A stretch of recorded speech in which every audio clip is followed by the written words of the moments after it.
Hey friends, it's Monday night, back to work today. Had a request to do a video on cooked cabbage, so I'm going to do that for you, just a quick one. Let me tell you what I'm having for supper tonight. We're going to have some pintos, some stewed potatoes, and some cooked cabbage, and a cake of cornmeal, traditional cornbread. So that's what we're going to have. Tonight, I didn't post a recipe list or a grocery list because kind of spur of the moment. You should have everything, or possibly. You'll need minced garlic, soy sauce, olive oil, and cabbage, salt, and pepper, and that's it. So let's get to it. So I have already chopped most of the cabbage, as you can see. Put it in this big measure cup. This is 8 cups of cabbage, okay? So I wanted to show you how I slice it. And the other night, I was just chopping away and you couldn't see me. Okay, got my good sharp knife, and what I'm going to do is I'm just going to do it in slivers, however you say that. Slicing it very thin.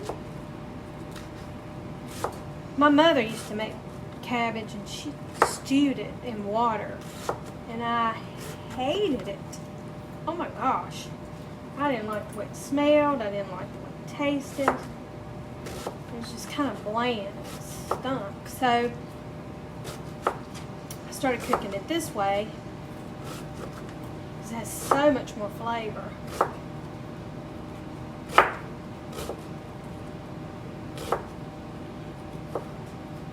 My knife is really sharp and I could do this a lot faster, but I'm trying to be a little precise. See how that is? It's just shredded, kind of, I guess you'd say. And I've wondered how it would taste if you bought the coleslaw mix that's got the carrots, purple cabbage, and green cabbage in it. I've wondered how that would work. I might try that sometime, and you might want to do that instead of getting a head of cabbage and cutting it up. If you're in a hurry, try this recipe with just the already shredded up cabbage. I've got my cast iron pan on the stove heating up. I'm still learning how to cook with that new one I got, and I found out it takes a little longer to heat up than I like, so I have to get it started. See, so I'm going to say that we probably got a good 10 cups of cabbage there.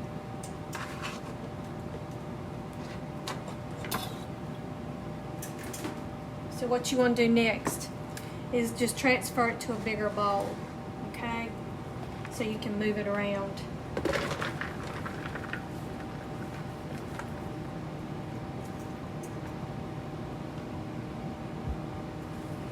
Okay. And what I'm going to do now is I'm going to salt it.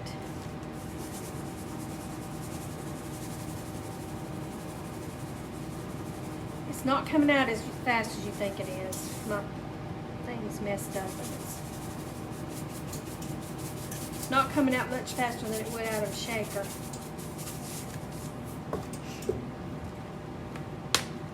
Pepper.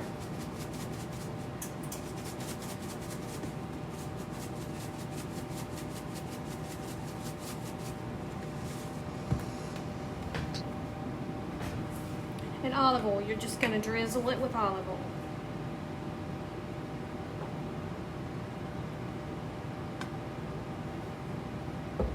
Now you're going to take some tongs and you're just going to move it around in there.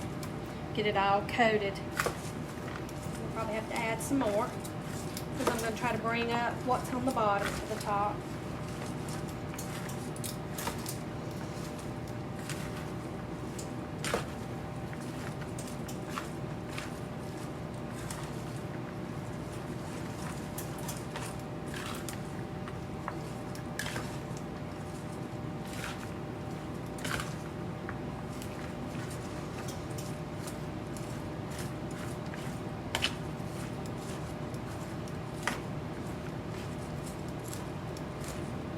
Doesn't that look good?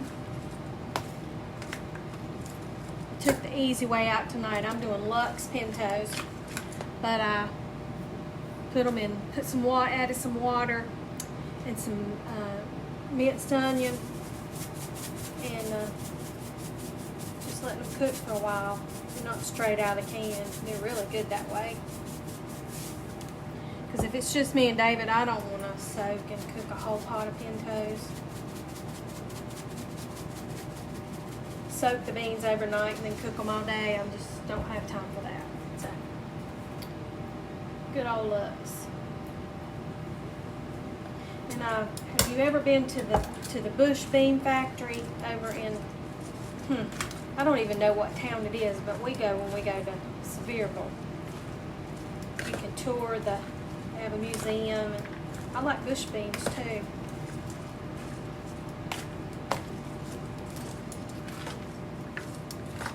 Okay. So all we've done is just shredded up our cabbage, added olive oil, salt, and pepper.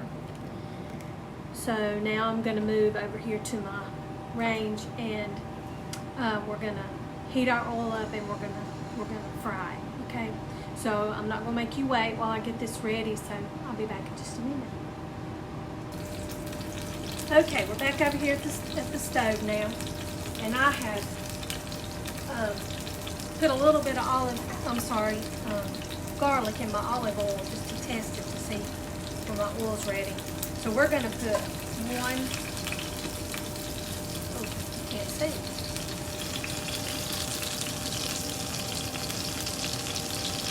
That's 2 heaping tablespoons of minced garlic.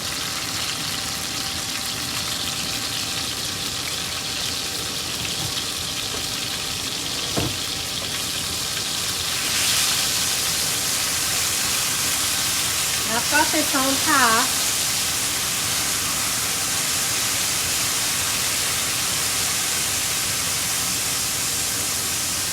So we can toast up this garlic and get this oil infused with the garlic. Y'all can see I don't know if you can. I've got my potatoes and my pintos going, and I've got my cornbread pan over here ready for my cornbread to go in. I've already mixed it up. Are you cooking for your family tonight? Are you sitting around the table together and talking? My brothers always ask me where I learned to cook, because I lost my mother. She died when I was 25. Talk to you a minute about this. Like I said, my mother died when I was 25, and she never really said, "Okay, Amy, I'm going to give you a cooking lesson." She never said that. But at night while she was cooking, she would always call me in the kitchen. Now I'm talking about when I was, elementary age on up through middle school. And she would say, "Come on in here, let's talk." And I would sit on the counter and I would watch her. And when she died, I had to take care of my daddy, and she had fixed him a pan of biscuits every night for every year they've been married. I mean, even if we went to the beach, we rented a cottage so she could cook. She loved to cook. Okay, it's time to add my cabbage. Okay, see how that looks?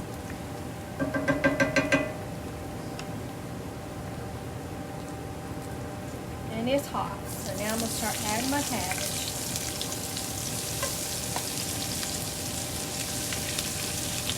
But when Mama died, I don't know how, but I knew how to make her biscuits. I knew how to make country style steak. I knew how to do everything, and I could just cook right on for him, which was a blessing because he loved food. He was a good man. He was a quiet, sweet man. He wasn't a drinker. He wasn't a partier. He was just a good old daddy, and I could take care of him. So when you have the opportunity to get your girls or your boys in the kitchen with you, And don't push cooking on them. Just talk to them while you're cooking. Let them see what you're doing. And I can remember Mama would give me little tips. She'd say, okay, you put 3 fingers of baking powder or 3 fingers of Crisco, and then she'd just keep right on talking. And I knew how to do it. That's how we learn. Don't push it on them. But it's just real important that you pass your cooking on to your children.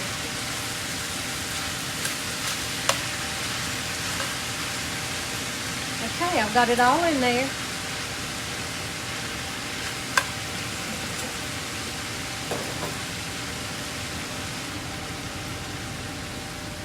Okay, so far, all we've done is we've chopped up our cabbage. We doused some olive oil and salt and pepper in on it. Then we had a little bit of olive oil in our pan. We got it real good and hot. And then we added our minced garlic, toasted that, got the oil all infused. Then we've added our cabbage, and it's hot. And so I'm going to let this cook for a little bit, and then we'll come back and I'll show you the next step. So I'll see you in a while. Okay, I wanted to give you an update, let you see what it looks like. I just went back for about 10 minutes to stir it around a little bit, let you see it.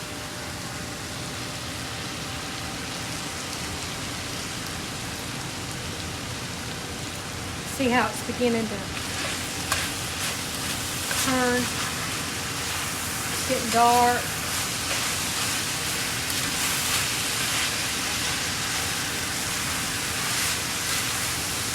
So this is about 10 minutes on high, and you just stir it periodically.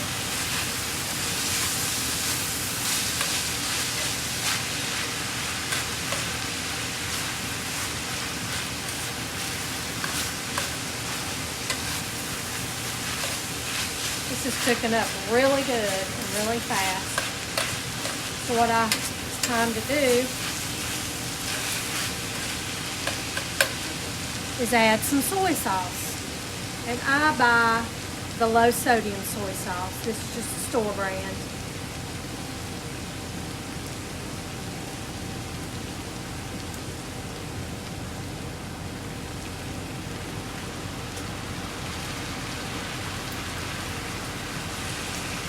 Probably about 2 tablespoons of soy sauce. It smells so good.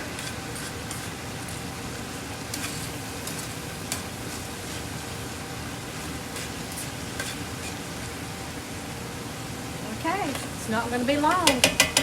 I'll be back in just a minute. Okay, it's been about 15 minutes from start to finish on this cabbage in the pan, and it's ready. It's really looks good. Let's get some out and see what it looks like. Now, let's see. Doesn't that look good? There it is in the pan.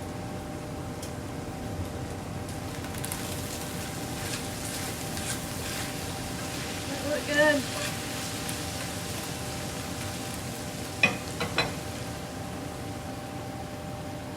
Okay, I'm going to give you a couple tips tonight. When you cook a good supper like this, good country supper, use your dishes. Food's so much better on dishes.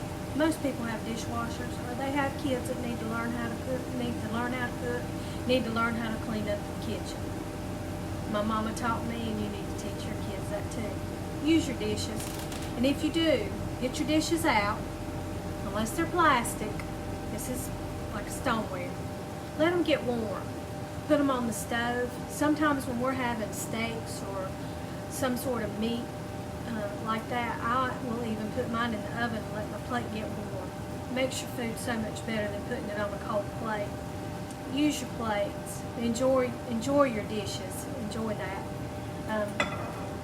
Also, Mackenzie's, my daughter's been on me about doing all this cooking, not wanting me to gain a lot of weight, or David to gain a lot of weight, but because we both lost a few pounds over the past few months. But we're eating clean. We're not eating fast food. We're not eating a lot of processed food. We're eating clean. And I had a doctor one time tell me, he said, Amy, a cow even gets fat and all they eat's grass. So he said, but they eat grass all day long. So watch your portions. Fix some good food and watch your portions, and you can eat what you want to if you do that, and cook clean. I've got me some pintos ready. Let me fix you my little plate here. Some pintos ready.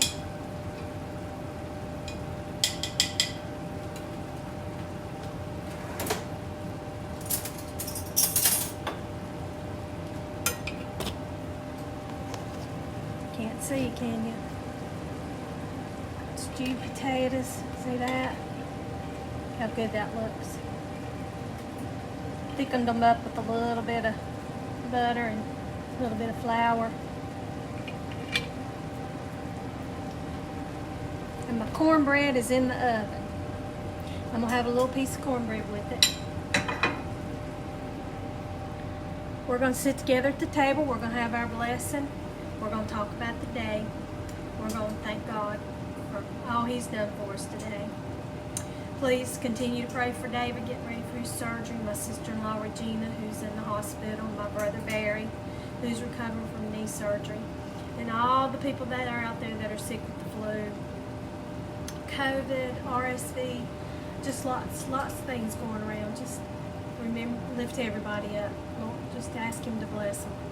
And hope you enjoy your supper tonight, whatever you're having. And if you decide to cook this cabbage, let me know how you like it. I think your kids will like it too. It's kind of crunchy and just got a really good different taste about it. Okay?